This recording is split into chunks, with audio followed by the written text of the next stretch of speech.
Cosa ne pensa, mi scrive Stefano Zanetti, che è il nostro blogger di riferimento, del nuovo piano sociosanitario della Regione Veneto per gli anni 2012-2014 presentato da Zai e Coleto? Nel bellunese come nel portoghese i pazienti vengono, forse devo rimpicciolire per riuscire a leggere, i pazienti fuggono verso gli ospedali nelle regioni confinanti. In questo c'è una responsabilità della Lega Nord che per decenni ha guidato l'assessorato alla sanità?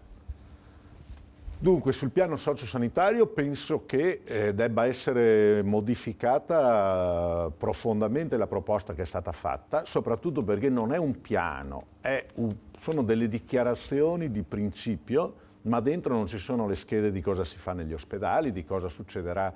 Si dice che si vuole rafforzare il territorio, ma non si dice come, quindi il piano va radicalmente modificato. La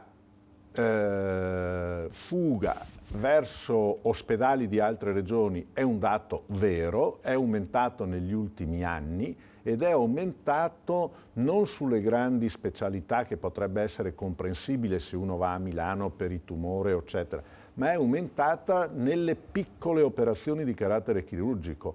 Quindi vuol dire che c'è un problema di fiducia dei cittadini veneti verso i loro ospedali. Io non dico che questo è colpa o responsabilità della Lega Nord, però è certo che ormai da anni la Lega Nord gestisce la sanità, ha sempre avuto da Tosi, da Martini, Coletto, l'assessore alla sanità, e quindi se non ha responsabilità non l'ha provocato lei, ma certamente non è intervenuta per migliorare la situazione. Fernando Lomani.